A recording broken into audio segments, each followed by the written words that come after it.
Namaste. A very warm welcome to everybody on the Now Immerse podcast. So today this is an emergency podcast that we had created because there are some grievous incidents that are happening in Gopalganj, Bangladesh, uh, where we are seeing the administration and the Bangladeshi army has taken over this place, and there have been lots of killings, deaths reported from Gopalganj, Bangladesh. There are various media reports regarding people are injured. Allegedly, as of now, army has tortured and killed people. So we don't know the full report of this. So to know more about it, we have two guests with us. SM Faiyaz Hossain. He is a human rights activist, columnist from Australia. And we also have Anindya Nandi. He is a political Namaskar. analyst, a political activist from West Bengal. So, as both are Bengali speaking people, so we have gathered two individuals, people who are aware, who track the news from both sides, from West Bengal, from India side, and Faiyaz from the Bangladeshi perspective, to get the on ground report on what's happening in Gopalganj and what can be done about it, and what are the other bodies like UN and other bodies are doing to protect the political persecution of Bangladeshi people in Gopalganj. So, namaste to both of you. Namaskar. Namaste. So, we will first start with Faiyaz because he has a better ground report on Gopalganj. So, Faiyaz, if you could, from your sources, if you could tell us what's really happening in Gopalganj on ground, and you can shed a bit more light into that incidents and other things. Thank you so much. This incident that had happened recently is very touching for me because I'm actually from Gopalganj as well. My ancestors are from there, even though I was raised in Dhaka, but time to time I used to go there as well. And Gopalganj is a special district because in the 1971 war, they suffered special casualties. In Gopalganj, the Pakistani army made air attacks in Mukshedpur. And there were other genocides over there as well. So a lot of people in Gopalganj are from the genocide surviving families in the 1971 war. Recently, what happened was there is an unregistered political party known as the National Citizens Party, NCP. They are the coordinators of the July protest or unrest that led to the exile of Prime Minister Sheikh Hasina. And the Yunus government is trying their best to showcase this party and make them powerful and give them some muscles to leverage in Bangladesh politics. And due to that, one of the process that they induced was making these people go into a rally in many districts. But in terms of Gopalganj, they call this rally March to Gopalganj. Now, as people of Gopalganj are concerned, they have allowed rally from other political parties who were part of the July movement as well. For example, the BNP and the Jamaat, they held rally in Gopalganj. But only during the NCP rally, the problems occurred, the chaos occurred. That is because the people in Gopalganj were extremely devastated by the fact that the NCP attacked Dhanmondi 32, which is the house of Bangabandhu Sheikh Mujibur Rahman, and that house was a pivotal house during the 1971 war and the pre-1971 independence struggle. All the meetings, all the gatherings, and that house offered like an institution for the birth of Bangladesh. So that house was desecrated, vandalized, looted, and a lot of hardline Islamist terrorists from Hizb ut-Tahrir and other organizations, they raised their flags, they waved their flags in joy in that house as well. Now, after that incident, another incident happened that the Awami League was temporarily banned, despite the fact that some interim advisors previously stated that Awami League will not be banned or Awami League will be allowed to reorganize. But they have contradicted themselves and banned the organization, defying UN principles, defying UN recommendations, and also they have banned the organization without a referendum.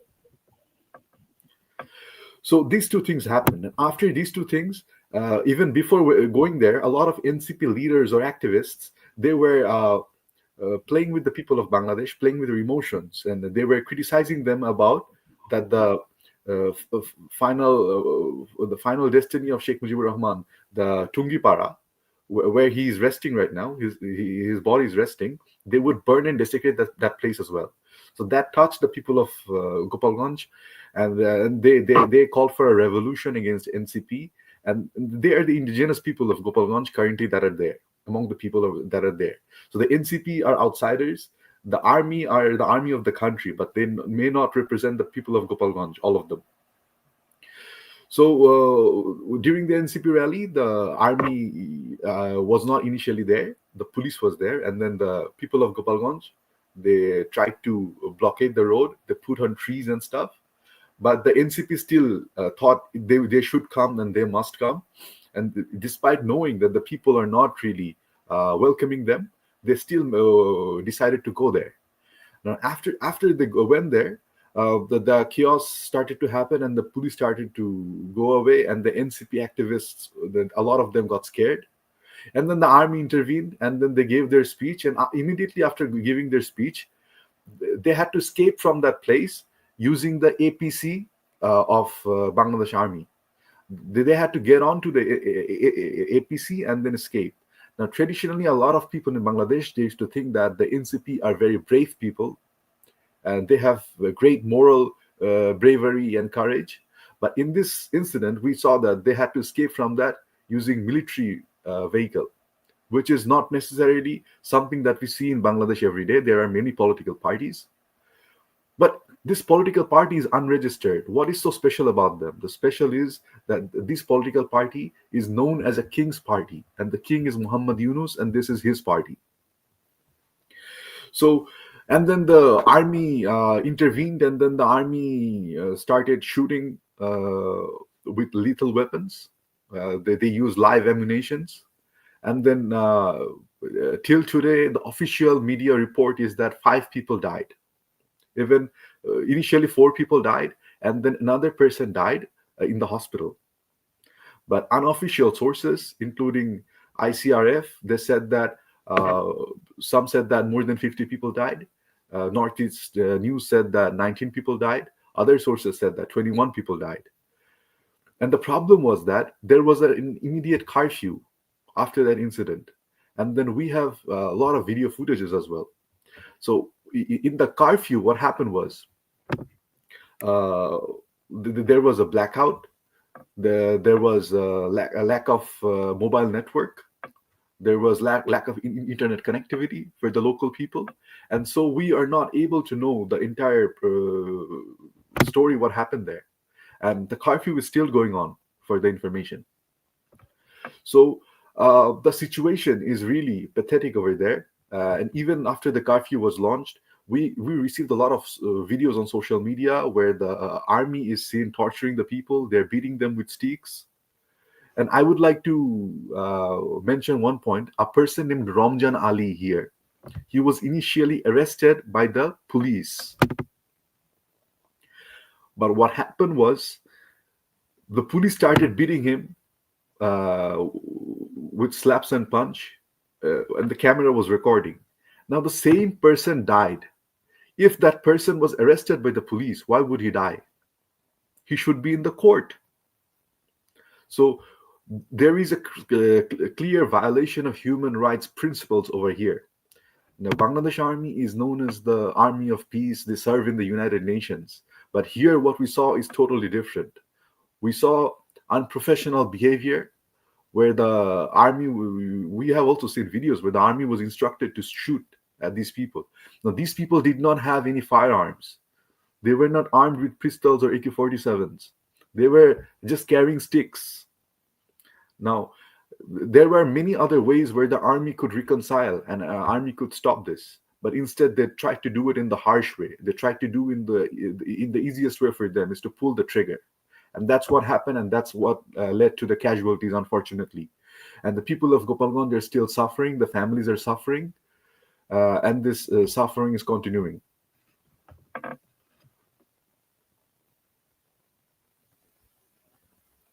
I'm sorry, you are muted. Yeah, thank you. Thank you, Fayaz, for this comprehensive report and ground level understanding and data on what's happening. I also, for the audience sake and people who are watching this, I have also created a small documentation uh, based on the reports received from various sources, including news, blogs, and others, to give a context to the audience that what happened, who were involved, the timelines were there.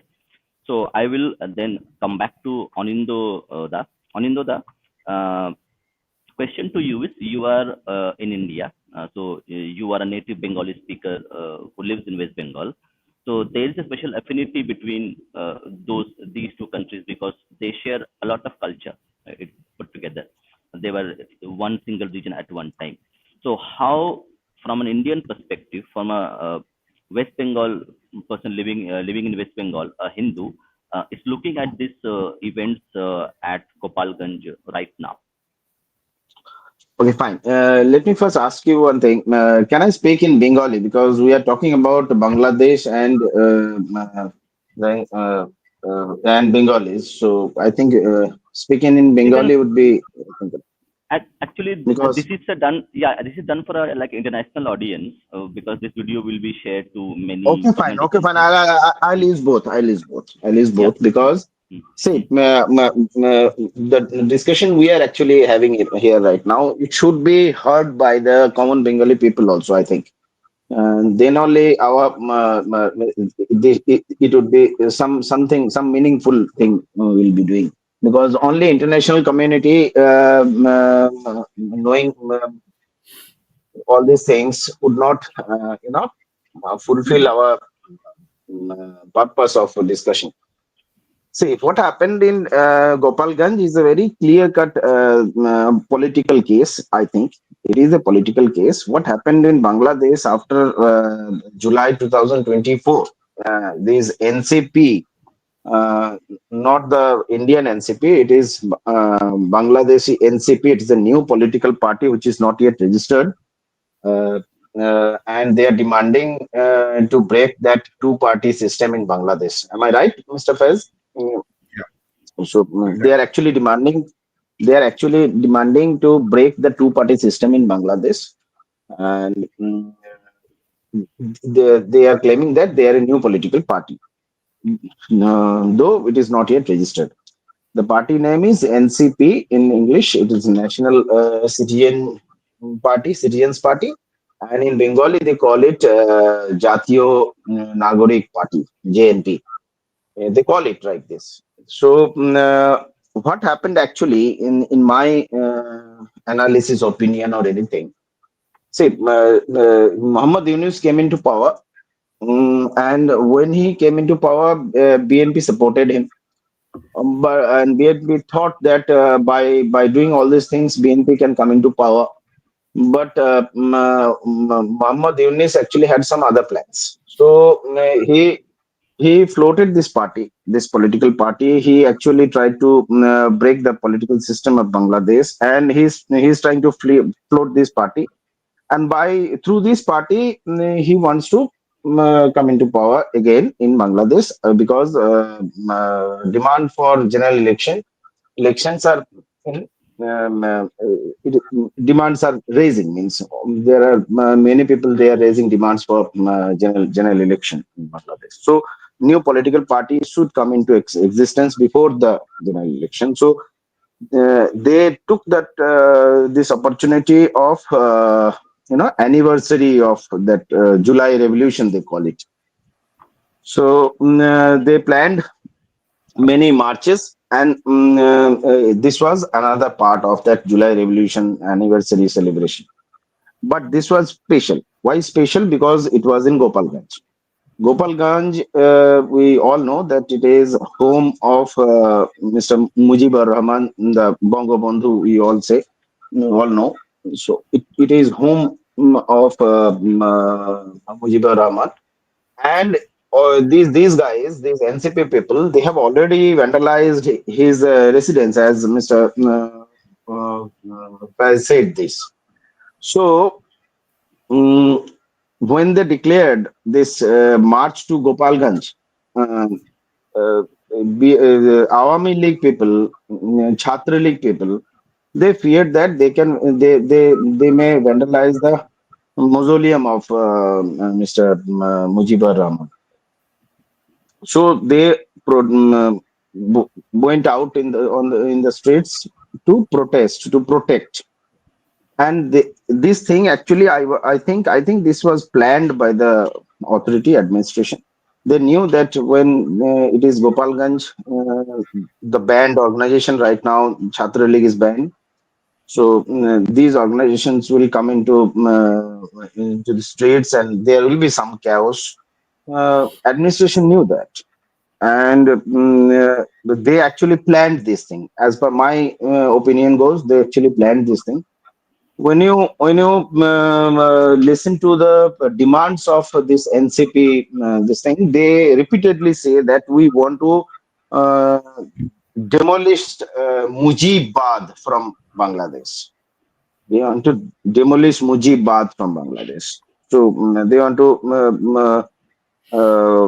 demolish Mujibad. What is Mujibad? What is Mujibism? You have to understand all these things. Why they are saying this? Mujibad is actually it is on four pillars actually. Mujibad, Mujibism, whatever you may call it.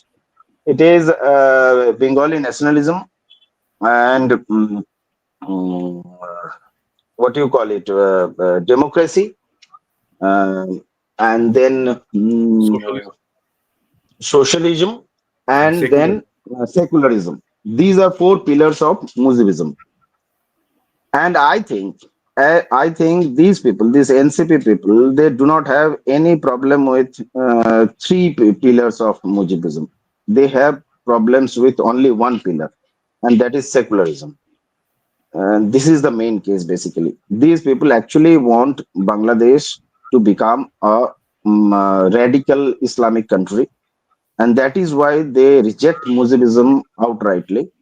Because in Mujibism, in Mujibad, all the other communities living in Bangladesh are looked upon equally, and they do not like it. This is the main thing. Mr. Yunus do not like it. They want Bangladesh to become a completely radical Islamic country, and Mujibism is actually restricting them to do all these things.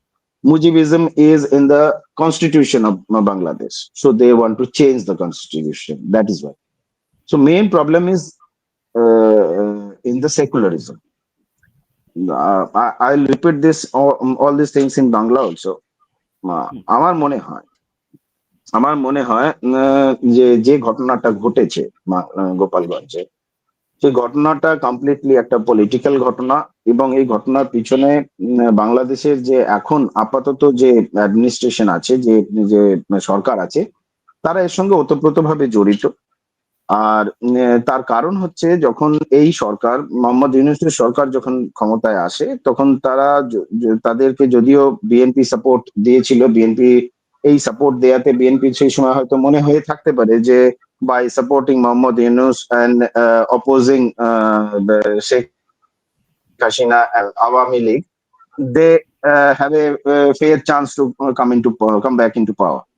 তো এটা তাদের মনে হয়েছিল, কিন্তু মোহাম্মদ ইউনূস ক্ষমতায় বসার পরে he felt that this BNP and Awami League দুটোই তার জন্য ঠিক নয়। He should float a new political party. So একটা নতুন পলিটিক্যাল পার্টি তৈরি হয়েছে ওখানে, যদিও সেটা এখনো রেজিস্টার্ড হয়নি। তো পার্টিটার নাম হচ্ছে ন্যাশনাল সিটিজেন্স পার্টি, জাতীয় নাগরিক পার্টি। সেই পার্টিতে অনেক ধরনের, অনেকগুলো, প্রায় 4-5টা খুবই মানে র্যাডিক্যাল টাইপের কয়েকজন ছাত্র তারা নিজেদেরকে ক্লেম করেন, তারা আছেন, এবং তারা কমপ্লিটলি র্যাডিক্যাল বক্তব্য রাখেন, ক্লেরিক্সদের বক্তব্য রাখেন, রিলিজিয়াস ক্লেরিক্সদের বক্তব্য রাখেন, এবং সেটাকেই তারা বাংলাদেশের সংবিধান হিসেবে আগামী দিনে তুলে ধরতে চান। বাংলাদেশের ক্যারেক্টার হিসেবে, বাংলাদেশের ক্যারেক্টার যে আজকে পর্যন্ত বাংলাদেশের সংবিধান অনুযায়ী একটা ধর্মনিরপেক্ষ দেশ, একটা সমাজতান্ত্রিক দেশ, একটা গণতান্ত্রিক দেশ, যেখানে বাঙালি জাতীয়তাবাদ একটা বড় জায়গা রাখে, সেই জায়গাটাকে শেষ করে দিয়ে তারা কমপ্লিটলি একটা অ্যারাবিক ওরিয়েন্টেড মুসলিম র্যাডিক্যাল কান্ট্রিকে পরিণত করার জন্য তাদের চিন্তা ভাবনা এই চিন্তা ভাবনাটাকে বেসিক্যালি সরকার এখন পোষণ করছে। গোপালগঞ্জে যেটা হয়েছে, আরেকজন যিনি রয়েছেন বক্তা, উনি বলছিলেন একজনকার বিষয়ে, এক মৃতকের বিষয়ে, রমজান নামে। এই রমজান যখন অ্যারেস্ট হয়েছিল, তাকে যখন মারধর করা হচ্ছিল, সেই ভিডিও যেমন সামনে এসছে, তারপরে যখন তার মৃতদেহ যখন সামনে আসে, তখন দেখা যায় তার মৃতদেহতে গুলি ঢুকেছে শরীরের সাইড দিয়ে। পুলিশ ইজ ক্লেমিং কে ও পালিয়ে যাওয়ার চেষ্টা করছিল, আমাদেরকে ধাক্কা মেরে ফেলে দিয়ে তো আমরা গুলি করে দিয়েছি। কিন্তু বিষয় হচ্ছে যে এই যে পুরো ঘটনাটা, এটাকে কি পুলিশ আটকাতে পারতো না? ইভেন যখন তাদের এই এনসিপির যে প্রোগ্রাম চলছিল ওখানে, সেই এনসিপি প্রোগ্রামের ওপরে যে সো কল্ড অ্যাটাক হয়েছে বাই ছাত্রলীগ, সেই অ্যাটাকটাকেও কি সামলানো যেত না? মোলোটভ চার্জ করা হয়েছে তাদের উপরে, সেই মোলোটভ চার্জ কি পুলিশের এত সাঁজোয়া গাড়ি, তারা কি সেগুলোকে সামলাতে পারতো না? আমার মনে হয় পারতো।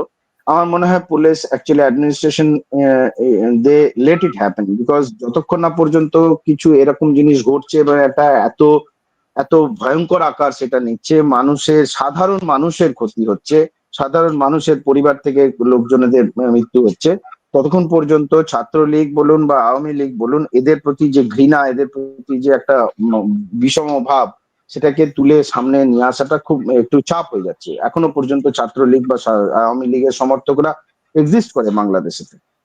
তো তাদের মুখ ঘোরানোর জন্য, তাদের মন ঘোরানোর জন্য এই জিনিসগুলোকে অর্কেস্ট্রেট করা হচ্ছে। কারণ দেখতে পাওয়া গেছে পুলিশ সুপারের অফিসের ভিতরেতে ঢুকে যাওয়ার পরেও this party leaders of NCP, তার মধ্যে একটি ছেলে, আমি নাম বলতে পারবো না, 4-5টা নাম আছে, তার মধ্যে একজন আই হ্যাভ সিন। আমাদের যেমন এখানেতে গলি রাস্তায় যেরকম ঝগড়াঝাঁটি হয়, যখন একজন একজনকার কাছে তেড়ে যায় টাইপের, সেরকম ইনসিডেন্ট পুলিশ সুপারের অফিসের ভিতরেতে চলছে। And police is doing nothing. যদি পুলিশ সত্যি সত্যি কোন রকম ওই জায়গাটাতে বিশৃঙ্খলা যেটা শুরু হয়েছিল সেটাকে থামাতে চাইতো, তাহলে পুলিশের উচিত ছিল দুপক্ষকেই থামানো। Police did, police actually protected and একটা এনভায়রনমেন্ট তৈরি করে দিয়েছিল এনসিপি দের জন্য, যে ওরা যা খুশি তাই করতে পারে, ওরা তেড়ে তেড়ে যেতে পারে, ওরা গালাগালি দিতে পারে, ওরা অনেক কিছু করতে পারে। বাট যারা ওদের ওপরেতে, ওদের বিপক্ষ পার্টি যারা আছে, তারা হচ্ছে ক্রিমিনাল। এটা পুলিশের আইডিয়া ছিল। পুলিশ প্রত্যেকটা মুহূর্তে সেটা বুঝতে পারা গেছে পুলিশের অ্যাকশনস দেখে। ইভেন পুলিশের এপিসি তে, যেমন উনি বললেন, স্যার বললেন যে এপিসি তে ভেতরে ঢুকে ওনারা অন্য জায়গায় গেছেন, গিয়ে খুলনাতে গিয়ে পরবর্তীকালে আবার প্রোগ্রাম করেছেন। সবকিছু পুলিশ প্রোটেকশন এতে হয়েছে, কিন্তু ওইখানে এই ঘটনাগুলো ঘটে গেছে। এই ঘটনাগুলো আমার মনে হয় বাংলাদেশে আগামী দিনে আমরা হয়তো এটা, এই ঘটনা বা এরম ধরনের ঘটনা যদি এত বড় নাও হয়, এই ধরনের ঘটনা আমরা দেখতে পাবো। তার কারণ বাংলাদেশের আহ, সংবিধান চেঞ্জের একটা ব্যাপার আসছে মাথাতে। দে ওয়ান্ট টু ডিস্ট্রয় মুজিববাদ এন্ড এস্টাবলিশ ট্রাম্পবাদ। তো এই জায়গাটাকে, যে এই যে ট্রানজিশন পিরিয়ডটাতে যেতে গেলে আপনাকে অনেক কিছু, এরকম আরো অনেক মানুষের প্রাণ যেতে পারে। আমার মনে হয় আমি বাংলাদেশের জনগণের কাছে, আপামর জনগণ, মানে irrespective of religion and community, আমি আমি আমার তরফ থেকে রিকোয়েস্ট করব যে আপনারা যেটা দেখছেন, যেটা যেটা আপনাদের সবসময় চোখের সামনে দেখতে পাচ্ছেন, আপনারা সেটা ভেতরে ঢোকার চেষ্টা করুন। এখানেতে একটা বাংলাদেশের মধ্যে যদি শেখ মুজিবুর রহমান, যদি আপনি আমাকে অ্যাজ অ্যান ইন্ডিয়ান পার্সপেক্টিভে দেখতে বলেন, যদি আপনি আমাকে কলকাতাবাসী বাঙালি হিসেবে দেখতে বলেন একজন শেখ মুজিবুর রহমানকে, তো আমি আমার তরফ থেকে যদি দেখি, আমি যদি 1946 এর ঘটনা সমস্ত কিছু আলোচনা করতে চাই, then he is not a very favourite person of mind, আমি সেটা বলতে পারি। But for Bangladesh perspective, Sheikh Mujibur রহমানকে যদি ওরা ডেমলিশ করে দিতে চায়, তার মতবাদকে ডেমলিশ করে দিতে চায়, তার তৈরি করা সংবিধানকে ডেমলিশ করে দিতে চায়, তার পিছনে একটা বড় শক্তি কাজ করছে। বিকজ বাংলাদেশের, যেমন আমাদের দেশের জন্য মহাত্মা গান্ধী যে জায়গা রাখেন, বাংলাদেশের জন্য শেখ মুজিবুর রহমান সেই জায়গা রাখেন। তো যখন বাংলাদেশের মধ্যে একটা এত বড় ফোর্স আর এত অ্যাডমিনিস্ট্রেটিভ সাপোর্টের সাথে এই কথাগুলো বলতে পারছে, তখন এখানে আমাদেরকে খুব সিরিয়াসলি ভাবার প্রয়োজন আছে। আহ, আমরা সকলেই জানি যে মোহাম্মদ ইউনূস একটা ইম্পোর্টেড লিডার আর আমেরিকার পুরো রাজনীতি এর সঙ্গে যুক্ত আছে। Let it be Democrats or be it Republican, সবাই এর সঙ্গে যুক্ত আছেন। বাংলাদেশকে তারা তাদের কলোনি বানাতে চাইছেন। বাংলাদেশের মধ্যে আজকে ডেটেতে Chinese effect and American effect, এই সমস্ত কিছুর মধ্যে গিয়ে তাতে অনেক ইনফ্লো অফ ফান্ডস আছে। সেই ইনফ্লো অফ ফান্ডস এর দ্বারা এই সমস্ত জিনিসগুলোকে তারা করতে পারছে। আমার মনে হয় সাধারণ জনগণ যারা বাংলাদেশে, তাদের এই সমস্ত বিষয়গুলোকে রিজেক্ট করা উচিত। আর একটা যে যে বাংলাদেশের যে এস্টাবলিশড সংবিধান, সেই সংবিধান অনুসারে আগামী দিনে যাতে সুষ্ঠুভাবে ভোট হয় এবং সেই ভোটেতে যাতে যে রেজিস্টার্ড দুটো পলিটিক্যাল পার্টি আছে তারা যাতে পার্টিসিপেট করতে পারে, সেটার জন্য তাদের ক্লেম করা উচিত। This NCP is not doing any good for Bangladesh.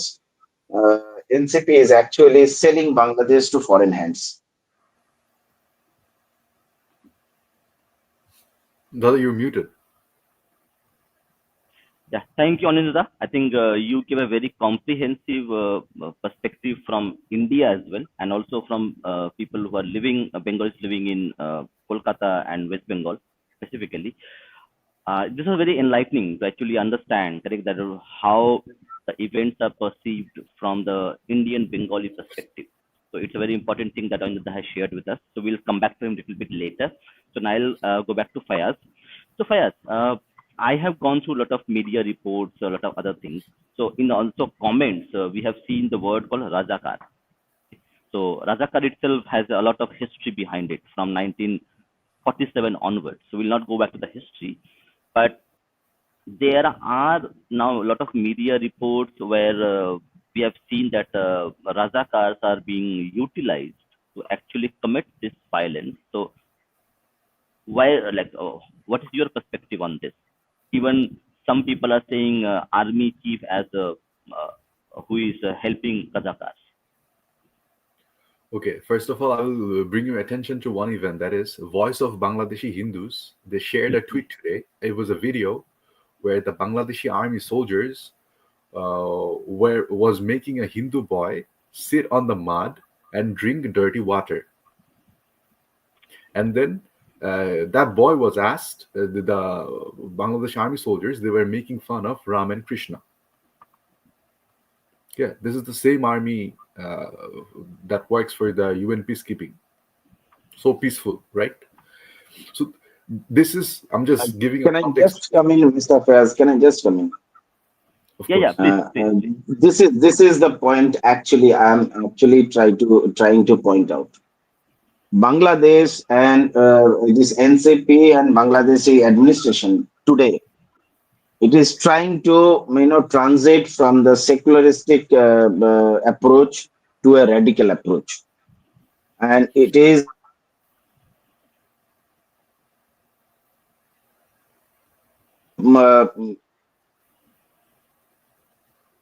Yeah, Anjana, you can speak. I think you are breaking.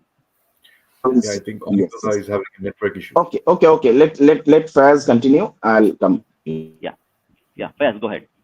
Okay, thank you. So this is the video that I was talking about, and this depicts a lot of things. And apart from that, I want to add some other things as well. For example, uh, three people were in the police control room. They were Lieutenant General Jahangir Alam, they were Asif Mahmoud Sojib Bhuiya, they were Asif Nazrul, the law advisor. So law advisor, LGRD advisor, and a home affairs advisor were sitting in the police control room, and they were directing the police, allegedly, what to do, what not to do. In a civil country, do you ever see ministers going to the police control room and interfering in the magistracy protocol? Is it seen in any civilized country? I have no idea. So when Anindya will have his turn, I would like to know from him that do you usually see uh, advisors going to a police control room and telling them what to do, what not to do? And another boy who died, his name is Deepto Saha. Now, since I'm from Gopalganj, I met him once. Even though media claimed that he was a member of Bangladesh Student League, but as far as I know him, He wasn't any political leader or something. Maybe he was a supporter, but what that guy was, he was a Hindu rights activist.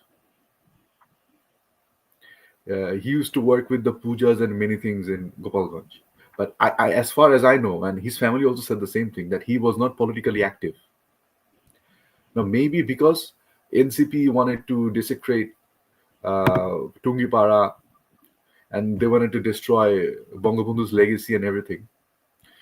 Maybe that made him to come forward and step in. And unfortunately, because of the army shooting, his life was lost. And after the lives were lost, a radical preacher named Amir Hamza, he's a Maulana and he's a very radical preacher. Uh, Last time he had a problem in Singapore, and the Singaporean government on Ministry of Home Affairs put a press release saying that this radical cleric, who is who has some ideological similarities with Al Qaeda, and he was there in Singapore, and he was trying to radicalize the Bangladeshi migrant workers of Singapore. And this guy was nominated by Jamaat recently to participate in the election whenever it will happen. And this guy said that he wants to wipe out the Gopalganj district from Bangladeshi map. So this is a threat of genocide. This is a threat of ethnic cleansing. And then even today, a lot of Islamists, they came on the streets of Dhaka and they were chanting that we are terrorists, we are terrorists. Amra jongi, amra jongi. Tumike, amige, jongi, jongi. Who are you? Who am I? Terrorists, terrorists. And they were waving the flag of Taliban's, they were waving the flag of Hizb ut-Tahrir, they were waving the flags of Al-Qaeda. So this is the situation in Bangladesh. And Hizb ut-Tahrir as an organization, they believe in jihad. And one of the process of Islamic Khilafat is you need to have bayah, allegiance from the tribes. Like during the Khilafat of Prophet Muhammad, he took allegiance from the Banu Aus and Banu Khajraj. They were the two tribes in Medina. So the first Islamic state was established in Medina. And then they attacked Mecca and destroyed the idols of Mecca. So before destroying the idols, they established the Islamic State, and he had to take allegiance from the tribal leaders. Now, in Bangladeshi context, they don't have any tribes because mostly it's most of it is Bengali, and other tribes are not really Muslims. So they want to take allegiance from Bangladesh army. So this has been the long-term goal of Hizb ut-Tahrir, to radicalize and infiltrate inside the Bangladesh army. And during the rule of Awami League, with all the due criticism that they deserve, they always monitored the army, they tried their best, and they fired people allegedly involved with Hizb ut-Tahrir. And they always tried to take legal actions against these people.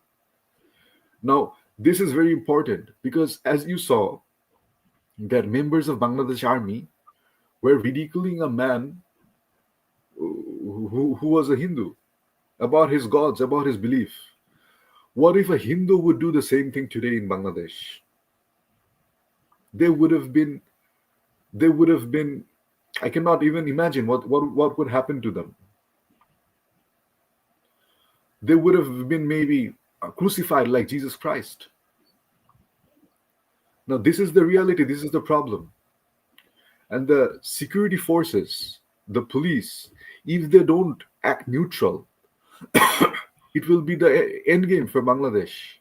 And as Dada mentioned about secularism, I discussed before in a different podcast here that what are the problems in Bangladeshi secularism? What are the problems in fragile secularism of Bangladesh? But now these people who have replaced the Awami League, they have made themselves the worst possible solution. Before, Bangladesh had problems. There was insecurities, there was issues. But now it's totally even worse. Now they are going into the path of Afghanistan. And recently, even a Maulana, Said Fazlul Karim from Islami Andolan Bangladesh, he's also a peer. He said that his political party is an affiliate of Jamaat, and he openly said that his target is to make Bangladesh into Afghanistan. His target is to make Bangladesh into Islamic Republic of Iran. That is his target. Now, I don't want to blame them because this is what is written in the Quran and the Hadith. They are following this scripture. A lot of women rights activists will say, why are these people doing like this? And I tell them, this is written in the scripture. If you want to tell them that they're wrong, you should read the scripture and find a way to tell them it's wrong. Because these people don't believe in secularism. They will not believe in secularism because they know secularism is not from Allah. So, this is the issue. A country that was initially formed on religious belief, and then later it was revived after independence through fragile secularism, will always have Islamists and the 1947 Muslim League ideology and Titumir's ideology and Farazi movement's ideology coming back. And that is what has happened. These mobs are not sudden. They are part of broader Bangladeshi culture. They are part of East Pakistani culture. And the Bangladesh army, they are acting like total chaotic Pakistani army. They are doing the same what Pakistan did in 1971. They are doing the same what Pakistan is doing today in Balochistan. So this is nothing new. This is nothing to get shocked about. This is the reality of Bangladesh. And the same thing the Chakma people were saying for last 50 years. That Bangladesh army is oppressing them in the hill tracks. However, at that time, the Bengalis were not believing it. They were thinking their armies are beyond all of these allegations. And they have thought that the Chakmas were terrorists. It is time to revisit how we will understand the Chakma people. It is time to revisit the allegations. It is time to revisit the threats.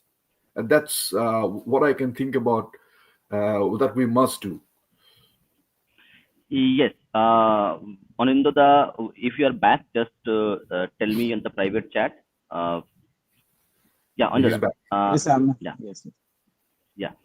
So I'll come back to you. I have a very important question to you. We have seen 5th August happen. We have seen a lot of blood being shed, violence against women, children, people, properties looted, businesses gutted, and we have seen. I want to know from your perspective, politically and also as an activist, both. What has been the impact of 5th August, and what is happening since 5th August? The violence against minorities in particular, including Hindus, Buddhists, Chakmas, and Christians. What has been the reaction, the public reaction and public mood, specifically in West Bengal and India, specifically from your perspective as a political analyst who have also wrote a book on politics? See, after 5th of August last year, uh, it is a paradigm shift for Bangladesh. Bangladesh has changed completely because Bangladesh was never like it. It was never. And what Mr. Fayaz was asking, whether these kind of things happen in any civilized country, nation or not. It happens. It happens. It is not civilized, but it happens. It happened in our this thing in neighborhood only in some years before when a powerful minister of Trinamool that time. Then he joined BJP, but he was that time in Trinamool. He monitored all the police actions from a police chowki during a riot between two communities, mainly means Hindu Muslim riot in Garifa. Garifa, it is near Naihati. So one Trinamool leader was actually monitoring all these things. Where should police go? Where police should not go? All these things were being monitored. These things happen when country goes into some. It is approaching a doomsday. Uh, Bangladesh is also approaching a doomsday. I would request all the supporters of, especially the female supporters of NCP of Bangladesh today. If you are trying to make Bangladesh into a new Afghanistan of the East, then it is okay. If you are trying to create another Iran in the East, then it is okay. But if you are not, then please stop supporting this NCP people, because they are actually dragging you into a very very big trap. It is Bangladesh is going into becoming, like you said, it is either it will become Iran, or it will become an Afghanistan where people's liberty will be at stake. All those people who are supporting this movement today, no one will be free. No one will be free to do whatever they want. Bangladesh is a free. It is an Islamic nation even today. But today, Bangladesh's stature is not a radical Muslim state. Their females can wear whatever they want to. They can do whatever they want to. But after some time, if this particular regime takes place, takes power, come into power, then Bangladesh will be completely changed. It will be another Iran. You will be fighting for your open hair, whether you should open your hair or not, whether you should show your hair or not. You will be fighting for all these things. It is a matter of few years. You have to understand all these things. Bangladesh is actually going down, and China and America, these two superpowers, are behind this. This is a fight between China and America. You are just a pawn in that particular fight, and if you do not understand this, if you do not keep your sovereignty within your control, if someone else start to decide your sovereignty, then it is very, you know, Bangladesh will be divided very soon. Because if something goes beyond your control, which will go definitely, it will go if this NCP comes to power, or this Mohammad Yunus comes to power, elected as the elected prime minister of Bangladesh, then Bangladesh will be facing another 1971 very soon. All of it means not the 1971. I'm not just talking about the massacre. I'm talking about the everything of 1971. It will be divided again. This time, if it is not India, because I do not have any faith on Indian administration that they can take that much strong step today. If it is, even if it is not India, then someone else. But Bangladesh will be divided on the basis of, you know mm, uh, freedom of citizens.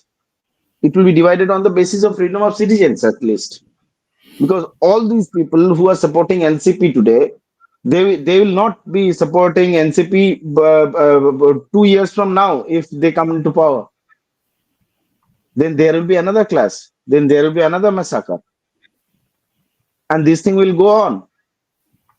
Because a few days before, BNP was supporting, Jamaat was supporting this movement.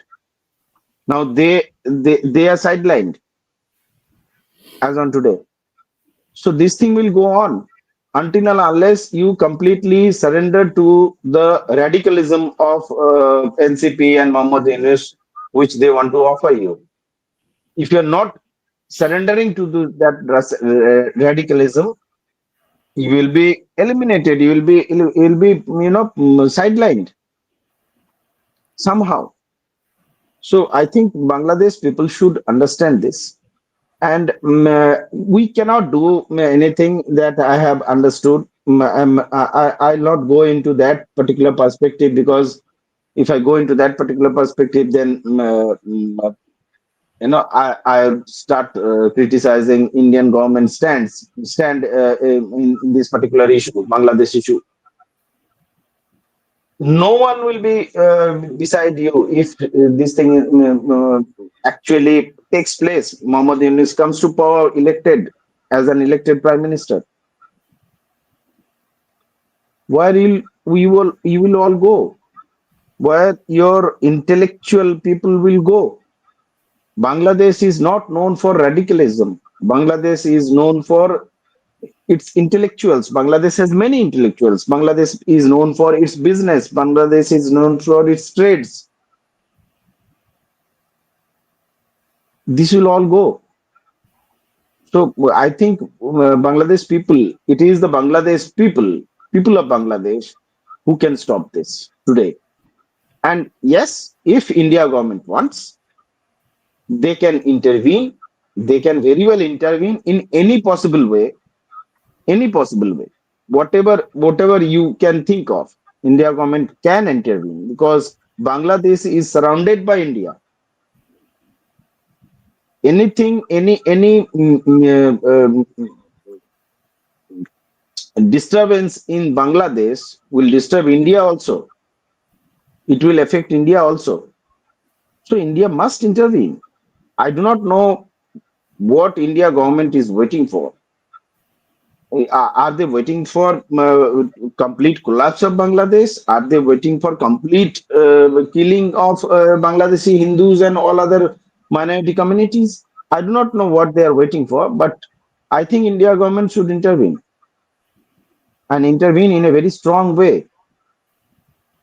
Because if India government is supporting Russian intervention in Ukraine, in that very logic, India government can very well intervene in Bangladesh.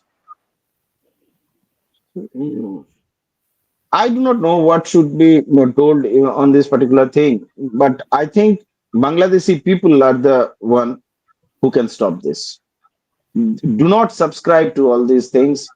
Please come out of this radical clerics and all these things. Do not make your country a new Afghanistan. Do not make your country a new Iran. Ultimately, you will only suffer. We have very little Hindus and Christians and others. Chakmas will, defend themselves. Right. Chakmas will be Chakmas. Yes, Chakmas will defend themselves. You cannot do anything, any harm to them. But all other communities, minority communities, they will be washed out. They'll completely go. Means I think even in Pakistan you will find a few Hindus today. In a few years from now, 1 or 2 years from now, if this thing is going on, if this thing goes on, and this particular ideology comes to power, then there will be no minority in Bangladesh. So I think onus is on to the people of Bangladesh. They should understand that they should stand firm to protect their country. Thank you.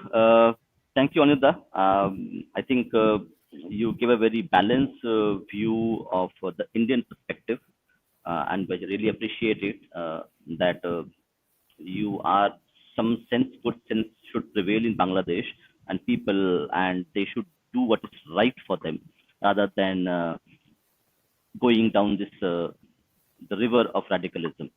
I'll come back to one more thing, Fayaz. So recently, let me share the screen to you, to the audience, so that people will be able to better understand it. Let me just see if I can get this done. Yeah. Mm, I'll just share my screen. Just give me a sec.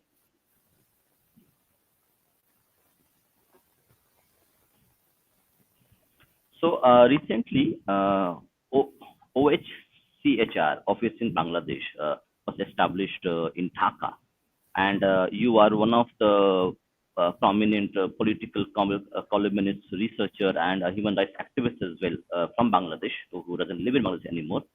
So, could you give us a bit more information and how does the OHCHR office in Bangladesh would help the specific the minorities and the political persecution happening in Bangladesh? How they can help the people there and play a positive role in this to give people some justice? Thank you so much for the question. Before giving a comment on this, I'll give you another story. That is, the incident that happened recently in Gopalganj. There is an important factor. That is, the people who were killed, there was no autopsy for them. Yeah, it's a very important factor. And second is that government ordered an investigation. But since Bangladesh is a doom state, what they did is they ordered for a bureaucratic investigation, not a judicial investigation. Meaning, they don't want judiciary to investigate this. They're using government machineries to investigate this, and obviously the report will come in favor of the executive branch. So, if the political situation in Bangladesh is like that, what can OHCHR do? That is my question. Now, Human Rights Commission's office in Bangladesh, generally, as they're coming, it is supposed to be a positive thing. It is supposed to be a thing that we should rejoice. But unfortunately, I'm not very satisfied that this office will do any good. First of all, these offices, they don't have any particular jurisdiction. They don't have any kind of magistracy inside Bangladesh. Their role will be very advisory and recommendation. UN recommended Bangladesh government not to ban Awami League. But they did it. And then Volker Turk, he raised his concern. But then nothing.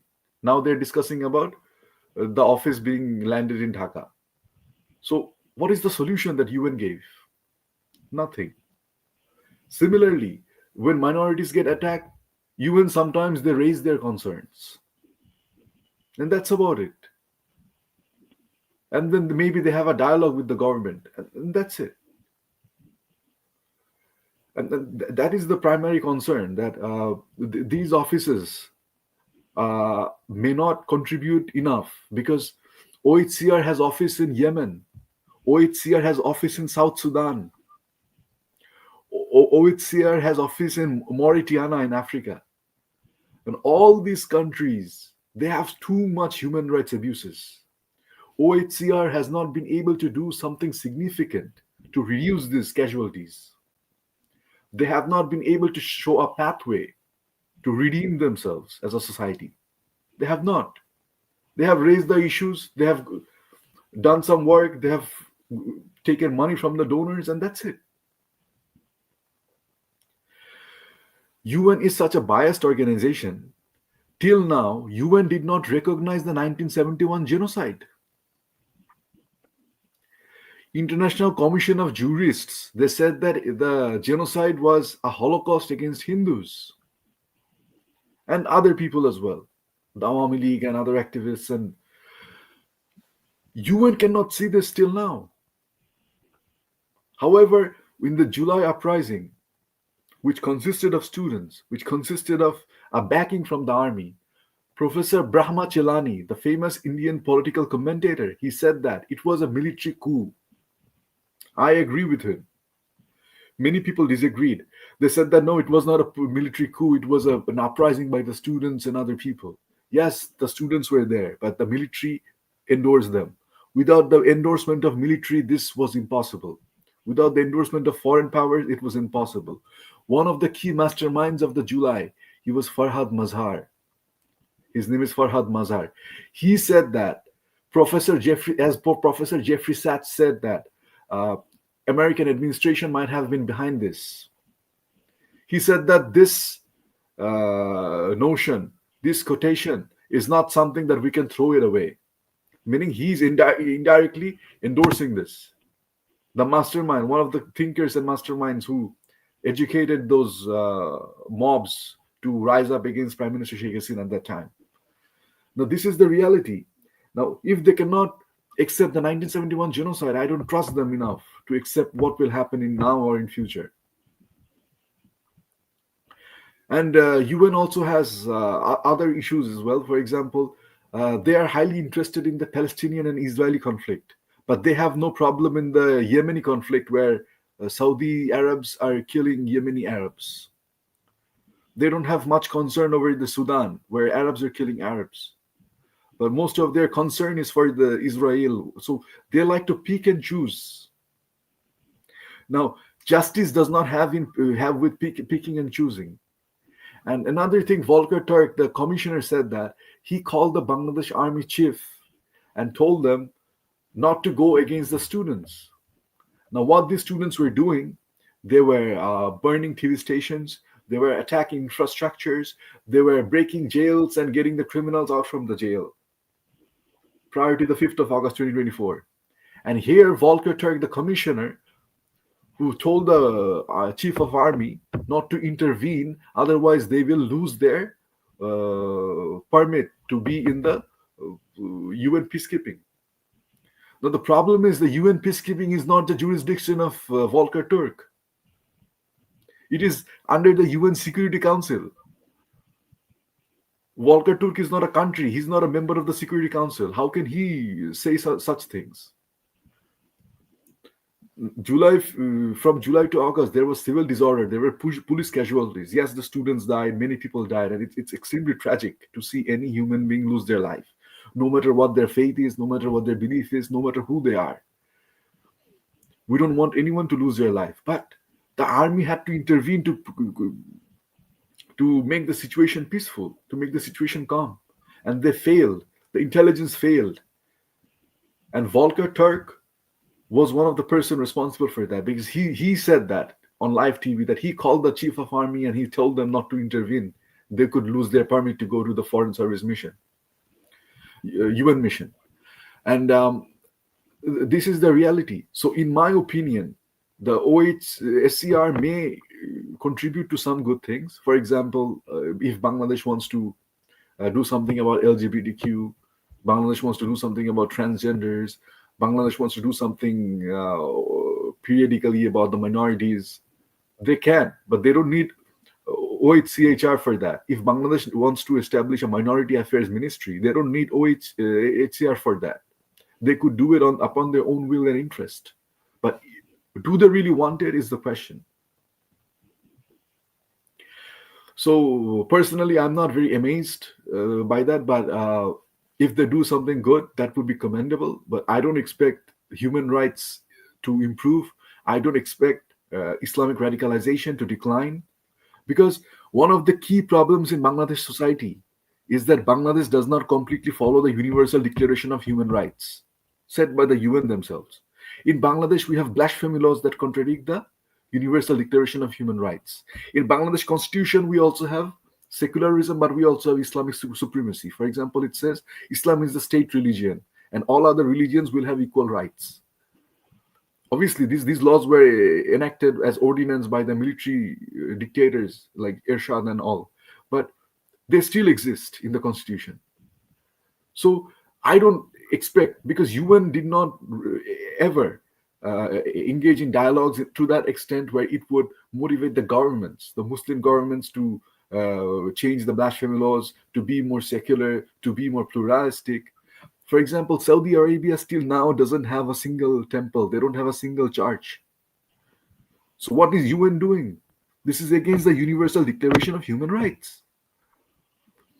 So I see the UN as a very passive institution. They pick and choose and they go wherever that is good. But even with that, Hifazat-e-Islam, the radical Islamist organization, the Deobandi organization that follows the Darul Uloom Deoband in India, that organization condemned the coming of Human Rights Commission's office.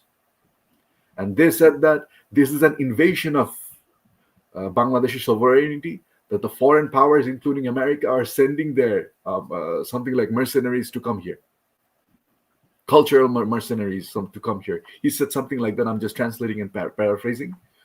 So I don't trust the UN to that extent. But if they do something good, I would be happy and I would commend it. Uh, Thank you, Fayaz. We'll go to the audience questions. We have few questions in the audience, but before we go to the audience, Anindya, anything you want to share, because you are tracking Bangladesh politics culture quite closely. So do you think, as you mentioned already, that there is a lot of foreign interference from Chinese, American, maybe other people, other also agents are involved in Bangladesh. So Bangladesh has become a kind of an experiment ground where a lot of bad theories, bad things are being practiced and experimented upon. And so, in that context, you live the northeast of India is also very important. If Bangladesh becomes destabilized in some way or the other, it is going to have a strategic, military, economic, and social impact on overall northeast of India. So, last words to you in case you have anything. Then I go to Fayaz for it, and then we'll take the questions from the audience. Okay, see, if you want to understand the Bangladesh problem, which started last year, July, we'll take from there on. Then you have to understand many things actually. You have to understand the background of it.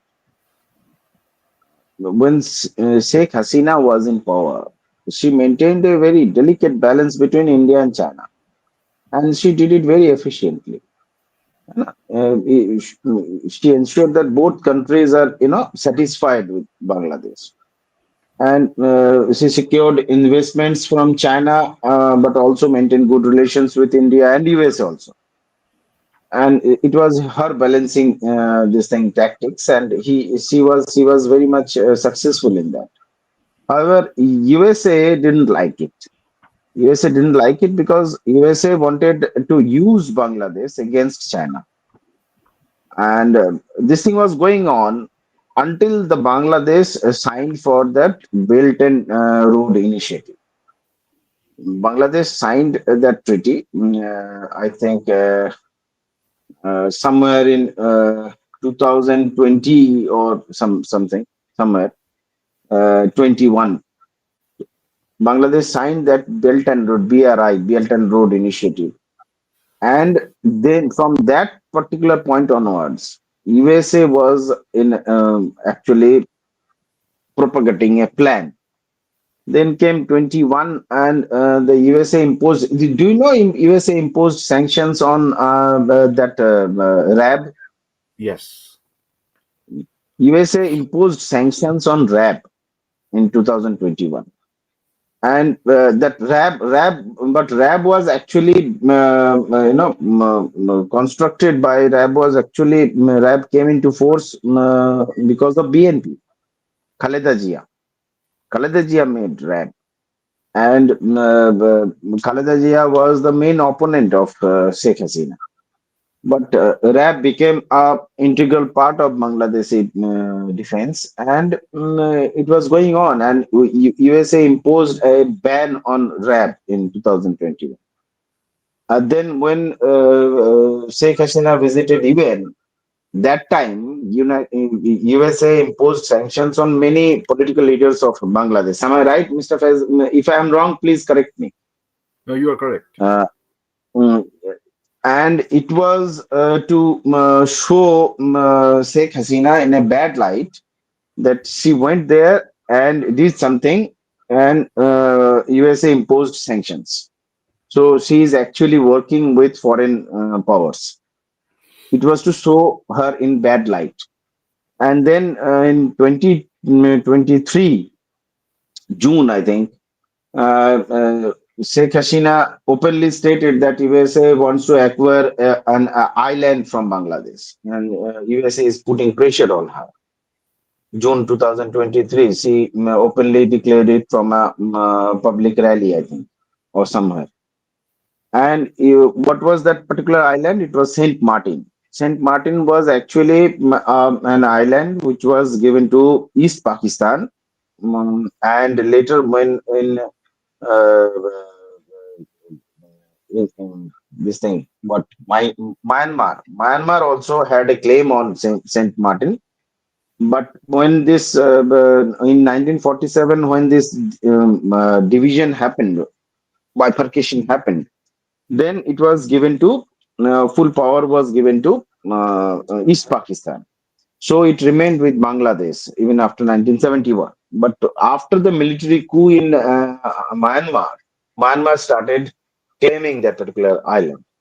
And that particular island, it is in a very strategic location from where you can control many things. If you have a military base there, then you can control many things. You can control India, you can control China's moves, you can control everything. So USA wanted that, and Sheikh Hasina denied that. You will if you research, you will come across the names like Peter Haas. You will come across names like some Donald Lu. Lu, Donald Donald. Lu.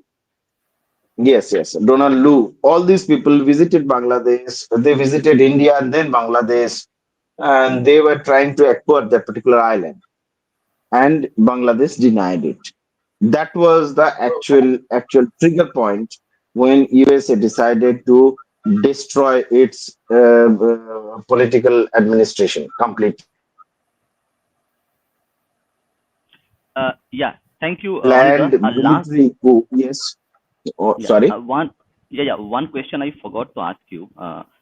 See, you have seen correct the Bangladeshi army being deployed in Gopalganj, okay, and you have been tracking the news from Gopalganj quite closely. What do you think? Because you are also an ex-military person, ex-navy person, to be in particular. So, what are your concerns or what are your opinions regarding the conduct of the uh, military personnel and use of weapons, lethal weapons against unarmed civilians in Gopalganj? Not unarmed civilians. It was directed, basically. It was directed. They knew whom they are actually firing at. So they had clear instructions. As far as my this thing goes, they had clear instructions. Do you have any news of any NCP person, death of any NCP person? Do you have, Mr. No, No, I think Fayaz? Fayaz says no. no. They were no. None of them No. even got attacked. None of them even got slapped. None of them even got injured. None of them Yeah, even got a scratch. exactly. The leader of that convener of NCP, he was roaring inside police commissioner's office. Yeah. So it was completely a direct attack on the people of Bangladesh. And in this particular case, it is in the disguise of Chhatra League or Students League of Bangladesh. They are actually attacking them. They are creating a fear amongst the citizen to accept their demands, to accept everything they are actually trying to impose. They are trying to create a fear. With this fear, they will actually in very little time you'll see this NCP will be registered, and it will fight elections, and all the electors will vote for them only. All this thing will happen if no one intervenes, and NCP will come to power and they'll choose Mr. Mohammad Yunus. I do not know whether that time they will they will again betray Mohammad Yunus or not, but this thing will happen. So now, whatever we have seen in Gopalganj, it is completely designed in the office of Mohammad Yunus, whatever office it may be, but it is designed by the authority which is in power in Bangladesh. And we can call it a massacre by the state. We can call it a massacre by the state to impose a new idea of Bangladesh onto the people of Bangladesh. So, and behind this, It is USA. Why I'm saying all this? Because when you are asking about OCHR, then you should know. I think you all understand that OCHR and USA cannot cannot differentiate between these two. If it is OCHR, anything which comes from UN, it is backed by USA. So OCHR is also a part of USA's extended Bangladesh policy, and through OCHR they will have their control over Mohammed Yunus, and they will do whatever they want to do in Bangladesh. They will have control. They will have control in the name of giving protection, like they did in Afghanistan. They will have control in the name of providing human rights to other people, means other communities like Hindus, Christians, and whoever are there in Bangladesh. But ultimately, they will serve their boss, they will serve Trump, they will serve the government of USA, and Bangladesh will be a colony of USA if this thing is not stopped right now. This is, and I think our government is not in a position to oppose USA in any term, any way, any form, because this is the 24th time Mr. Trump has actually insulted India. I'm not worried about Mr. Modi, but he has insulted India by saying he has now started talking about the aircraft which went down in Operation Sindoor, but India government chose not to speak a word against it. So they will not go against Mr. Trump and USA's actions. So Bangladesh is on left on themselves only, means they have to stop them. That is why I'm asking. That is why I'm asking the people of Bangladesh. You have to protect your country. This is your country. Whether you want to change your constitution or not, whether you want to destroy Mujibad or not, this should be decided by you, not by someone who is funded by USA or any foreign power. So I think you have to take power in your hands. Yes, there are many problems in Awami League or BNP or any other political party, whichever this Jamaat is banned political party. Sheikh Hasina has banned them. So there is no question of any other political party. There are only two, BNP or Awami League. If you want to teach Awami League election, bring BNP into power or do any damn thing, but don't leave your country on the hands of in the hands of foreign powers.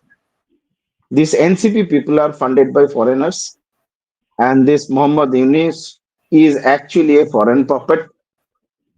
So please protect your country. If you really love your country, if you really love the Bengali nationalism, if you really love your Bongo Bondhu, then you should actually protect. Why Gopalganj? Gopalganj.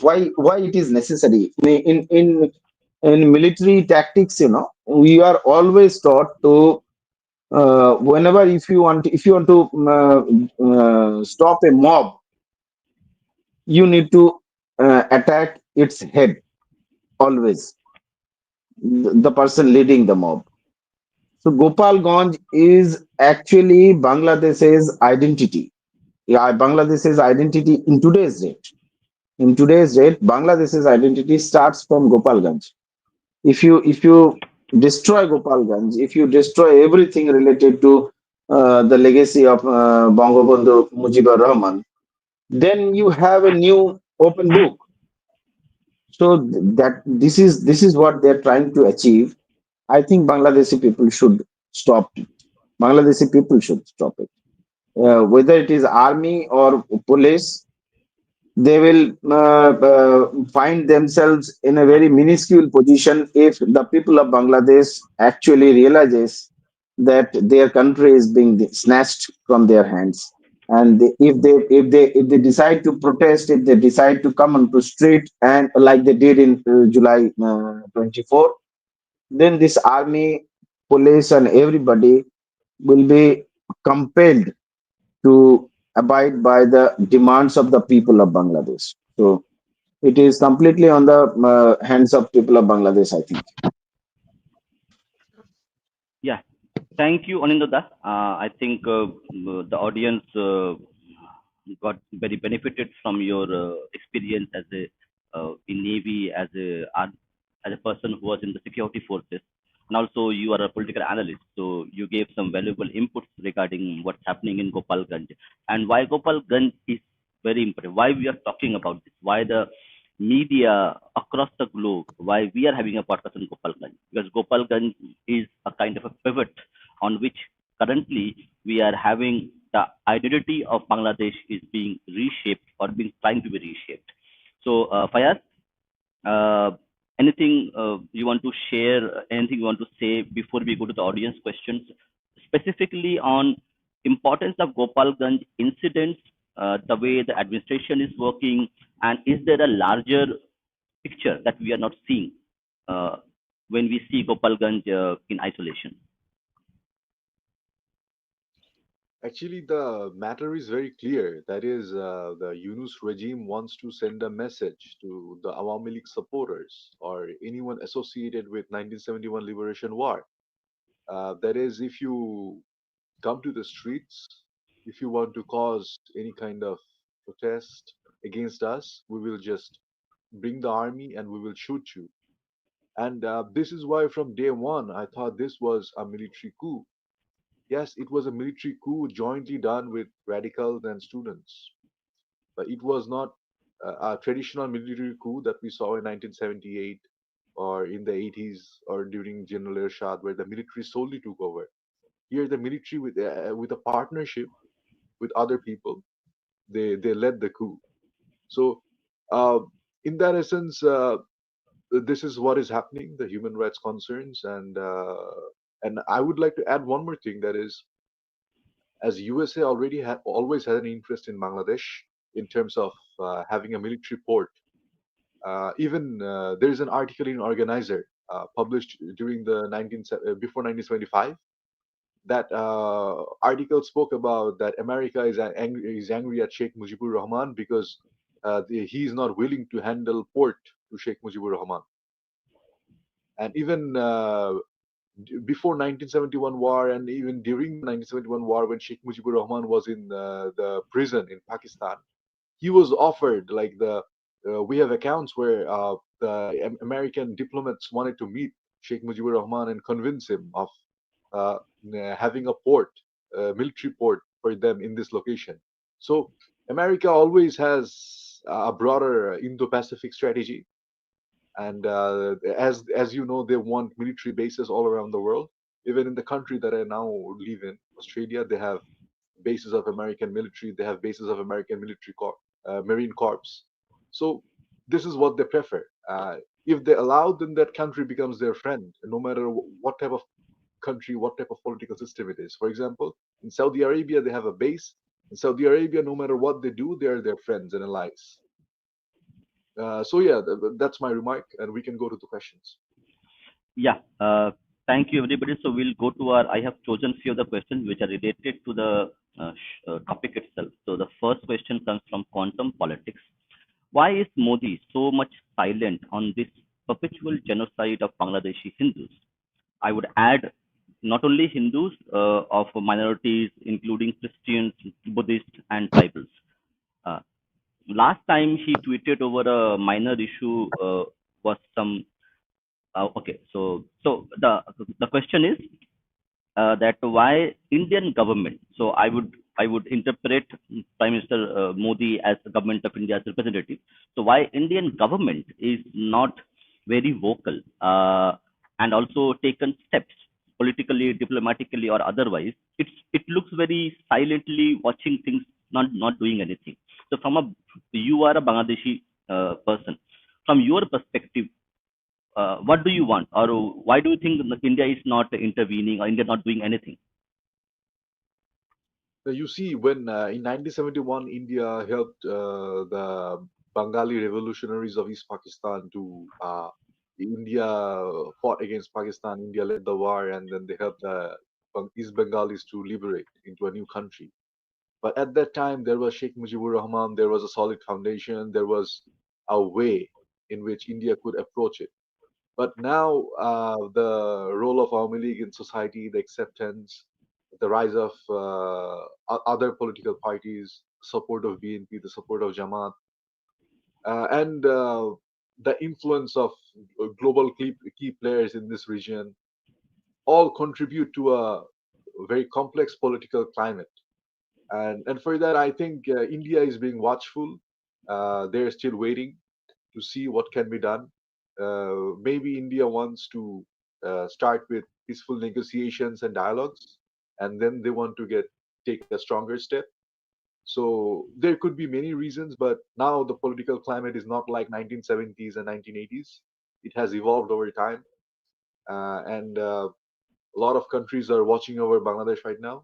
So India might take things steady and might have different plans for Bangladesh.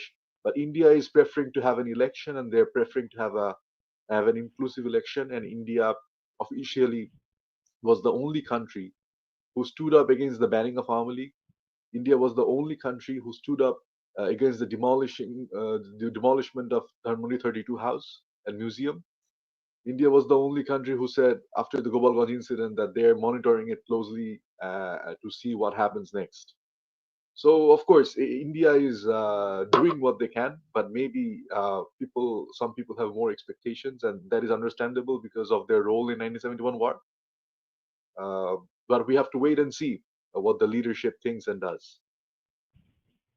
Anindya, do you have any comments on this?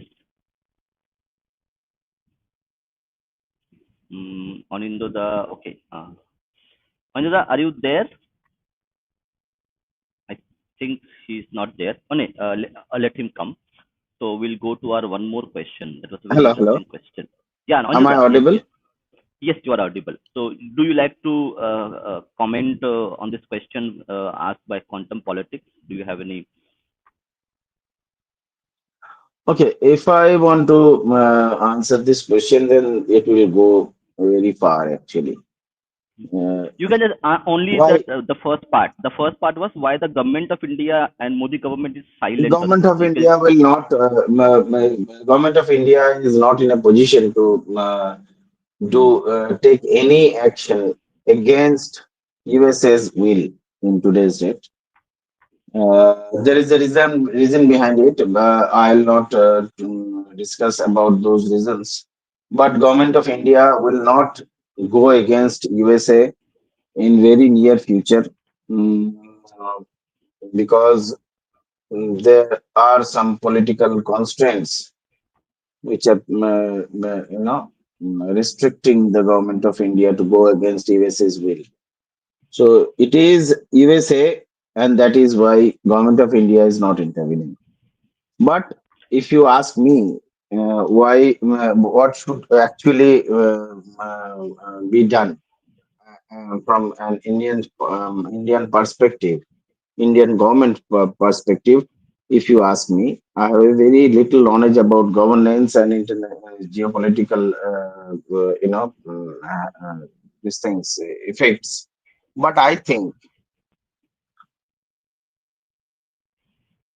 India should directly intervene and without respecting whether there is any medium or not, like Mr. Fayaz said, that time there was Sheikh Mujibur Rahman who mediated this.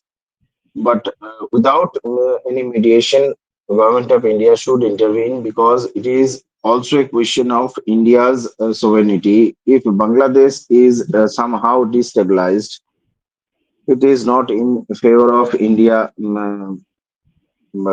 anyway. So to protect India's sovereignty, India should actually intervene.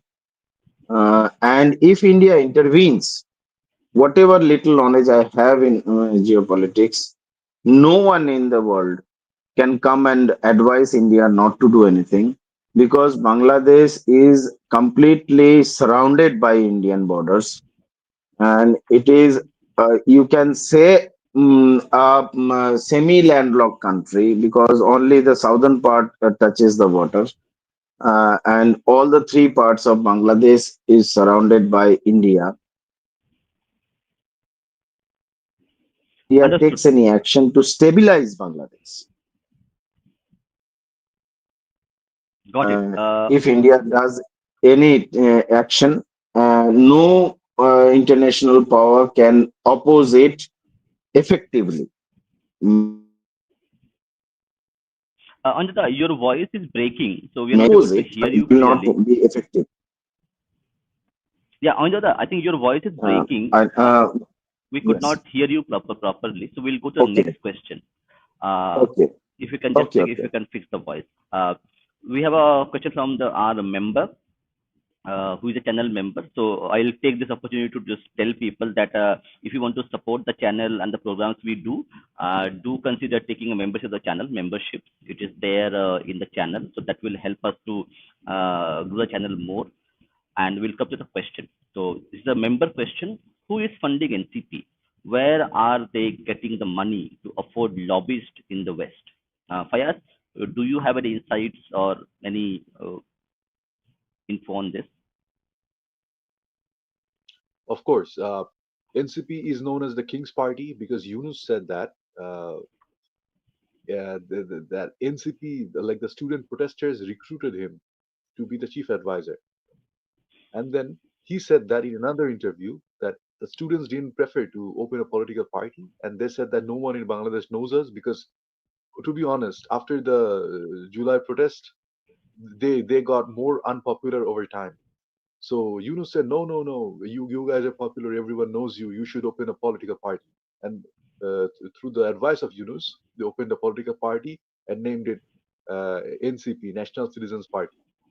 And even before that, in 2000, during the 111, when the military ruled for 2 years, Yunus laid down another political party. It was called Nagorik Shakti. So the word Nagorik, citizen, was always there as part of Yunus's favorite.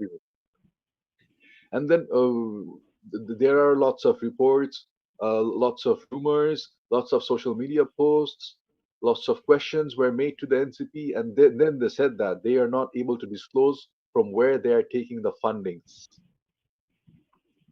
Uh, but they have an office at Rupayan Tower, which is part of the Rupayan group, who gave them an office. And of course, they wouldn't give them an office just for fun. They would expect something in return. And then it is widely said that the famous group, Boshundhara Group, is funding NCP as well, because before these groups were close to the Awami League when Awami League was in power, and now to balance it and so that their factories and their offices were not attacked or vandalized by mobs, they will choose to fund NCP. And even it is known as the big conglomerate that they have fled abroad, but they're still functioning. The offices are running, the factories are running in Bangladesh. Some of them, and some of them are funding NCP so that the factories and businesses are not taken over by someone else. For example, Summit Group and other big corporations are funding them. And apart from that, there is also a wide concern if some terrorist network or Islamist organizations are sending funds to them. uh, Laura Loomer, an investigative journalist from America, stated that one of the student leaders, who is now the information minister, information advisor in Bangladesh, that he's a member of Hizbut Tahrir. And Laura Loomer published it in an article on her channel, Loomer Unleashed. That is her newspaper, Loomer Unleashed. She published it there, and she called that the information advisor in Bangladesh is the member of Hizb ut-Tahrir. So this is where the funds are coming. It could be coming from Hizb ut-Tahrir as well, because another journalist, Zulkarnain Saib, revealed an investigative report that the mayor of Dhaka, Izaz, is a member of Hizb ut-Tahrir. So of course you can see a pattern, you can sense it, and of course Pakistan intelligence, Pakistan, they might have their cake to eat in Bangladesh right now. As Lakshare Taiba stated, they had a role in the July protest. So we can now know from where NCP's funding is coming. But in spite of all these fundings, they're still taking crowdfunding as well. They're taking money from social media as well. So it shows that despite having what they have, they need more. Understood. I think See, you whatever gave a whatever they are actually raising funds from social media. And, they are actually crowdfunding their this thing. But Yeah. this is actually eyewash. I think their main funding comes 100%. from USA, and this is an eyewash. And their main funding comes from USA.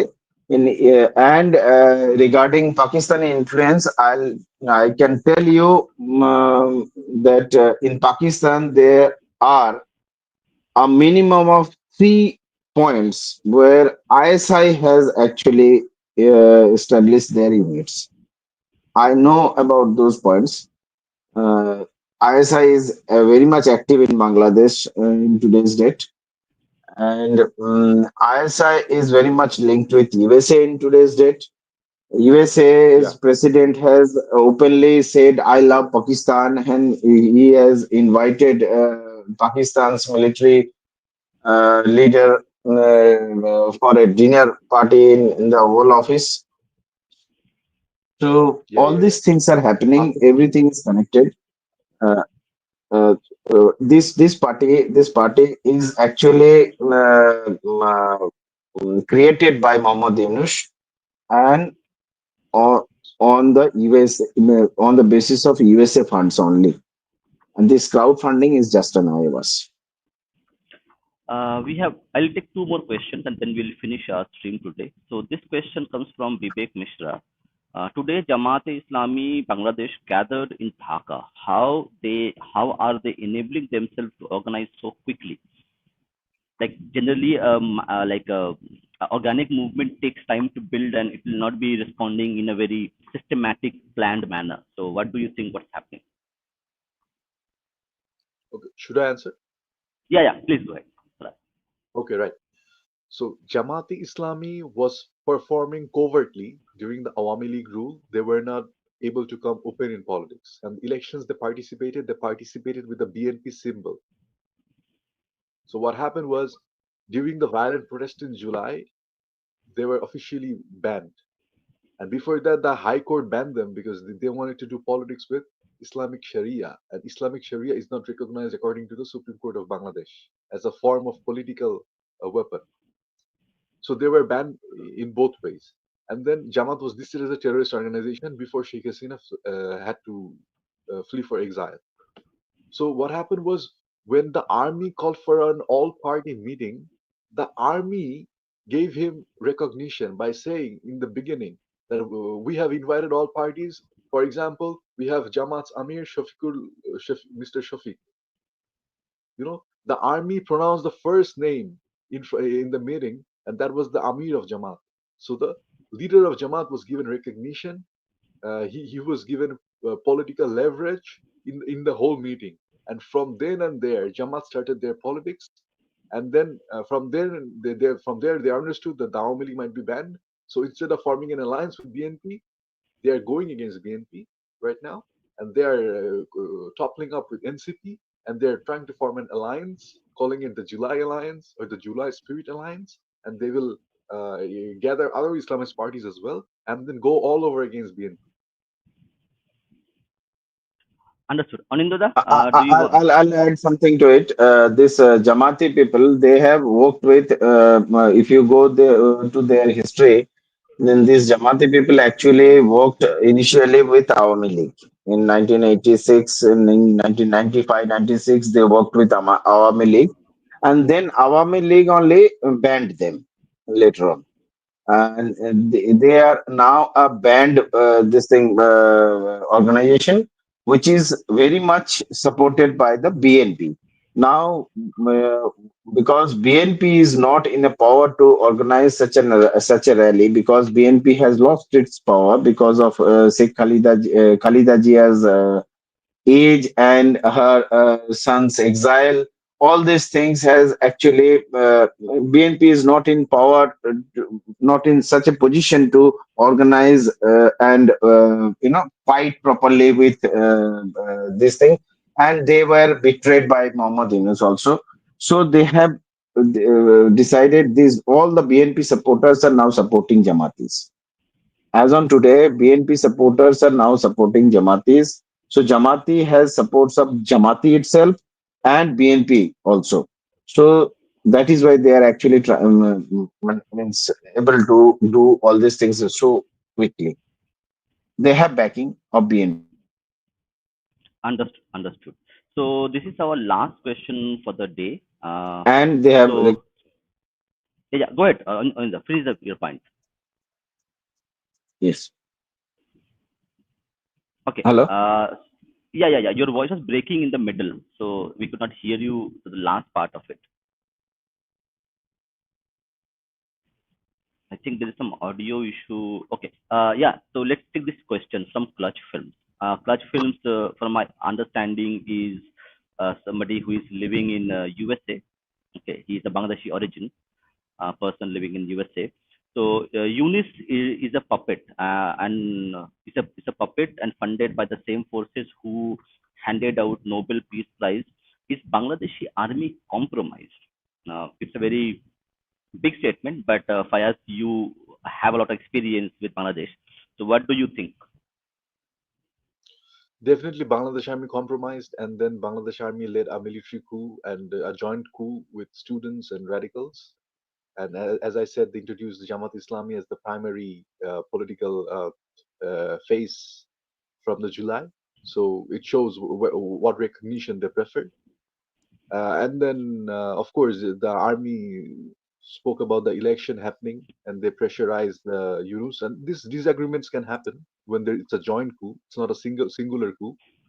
So these things happen, but openly, to be honest, the army has compromised. And previously, the army members have also killed Sheikh Mujibur Rahman before. The army had killed their own military leader, Ziaur Rahman, before. The army had fought themselves and done a lot of damage to Chakma and other people as well. So the army has compromised in many levels and many layers. And when Sheikh Hasina was in power before July, the army used to treat her as their mother. The army used to treat her like a queen. But now the tables have turned. But that's what Bangladesh army was and is, unfortunately or fortunately. Anindya, do you want to respond to this? See, Bangladeshi army is whether it is compromised or not. I am very much in agreement with Mr. Fayaz. It is compromised. But in very near future, I think Bangladeshi army will also have problems with this Muhammad Yunus because of there are many issues where Bangladeshi army is not in agreement with him, like Myanmar corridor issue. They are completely against Muhammad Yunus's decisions. So in some time we can see that Bangladeshi army is also going against them. So that is why I'm saying this thing. That is why I'm saying that Bangladesh will see a very chaotic situation in very near future if they do not stop it right. So regarding proficiency of Bangladeshi army, regarding being neutral to political parties, all these things, if you judge Bangladeshi army by all these criterias, you will find that Bangladeshi army has always been this thing compromised. If compromised is a very big word to say for them, then they have always acted on a biased this thing. When Awami League was there, they acted as per Awami League's decisions Yeah, on a party basis. I'm not saying as a Bangladesh government basis. On a party basis, they have acted upon Army League's decisions, and now they are acting yeah. as per the NCP's or Muhammad Yunus decisions. But very soon we may see Bangladeshi army also revolting against Muhammad Yunus because they are not in agreement with in many issues, many decisions Muhammad Yunus is taking. So thank you, everyone. Thank you, Fayaz. Thank you, Anindya, for your valuable analysis, opinions. I think the audience who have listened to this program, they would have got a lot of new information, good analysis, unbiased analysis. on ground reports on the Gopalganj issue that we have seen. And I think the audience, please share your comments. Please comment on it. Like, do you want to more programs like this? So we would be certainly be hosting people, inviting people to come and discuss issues regarding Bangladesh and other aspects of it. So I thank Anindya and Faiyaz again. Faiyaz had lost his power, but still he continued. So I appreciate that for him. And we will see you tomorrow again. And before I leave, people who want to know more about Bangladesh as a nation, as a society, as a polity. So you can see these two books, The Joy of Bangla Reception, written by Kaushik Gangopadhyay and Devrata. The book is available in Bengali and in English. You can go and check it. So people who are interested in learning about Bangladesh as a society, as a polity, to give a chance to and read these books. So thank you, Anindya, again, and thank you, Faiyaz, for joining. He lost his power, so he could not be here, but really appreciate Faiyaz joining and giving us his time. Thank you very much. Yeah. Jai Shri Ram, Vande Mataram. Jai Shri Ram. Vande Mataram.